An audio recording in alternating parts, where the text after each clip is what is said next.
dive into Nate's date real quick. Man, I think like no, she's giddy about Brandon, but she is so giddy around Nate. Like she is so she's saying like, oh, I get nervous around you. Oh, like little cute things of you wore the bathing suit that I liked. Oh my gosh.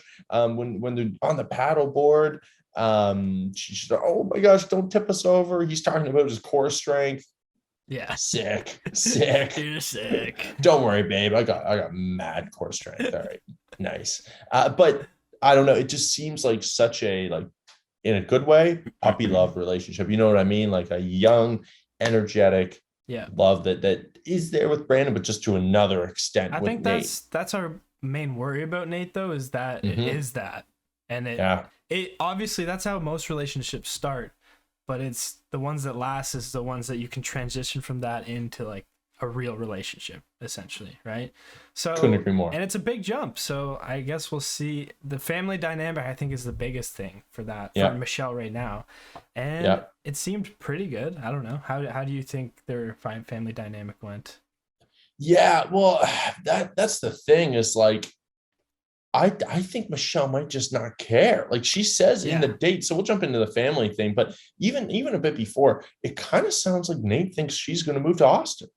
Like he's like, oh, this is what I do in Austin all the time. Like I can picture you here. Like you'll fit right in. It's like, dude, I don't know if you've like, she literally loves two things: basketball and Minnesota. And that's it. And you suck at basketball and you are not from Minnesota. So you're batting from behind right now. I would be sticking with moving to Minnesota. Like, I don't know.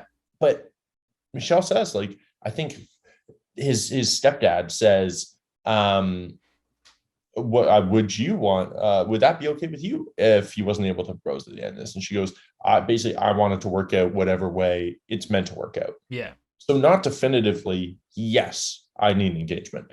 So I don't know. I think she might like him that much, where it's kind of like the mentality of, I can save him. Not that he needs saving, but like, hey, I can convince him to be in a real relationship, or I can be the one to drag him there. Yeah. But that's a huge step. It almost felt like, we can dive into the family thing. It almost felt like it was more about Nate and his stepdad more than anything else. Which was quite the magical moment. It was a magical moment. He's telling Charles that he loves him for the first time. Charles says it back.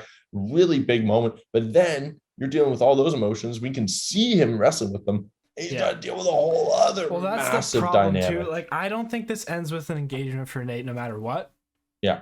And if it does, I think it's a big mistake.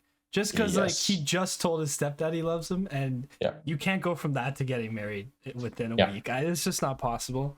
Totally. So I think the healthiest way, if she's gonna choose a Nate, I think it has to end in not an engagement. They just continue dating off the show, see if they can make those leaps and bounds that Nate needs to make. But that's the only way I see it ending with Nate. Like, we've seen that before. But doesn't always work out that well. But to be fair, we've also seen a bunch of people get engaged, and that doesn't always work out that well. So I guess it's always a dice roll. But again, it's like, I just think that's a lot of emotional baggage to work through, and then also develop something with someone at the same time. That's a lot of balls to juggle at once.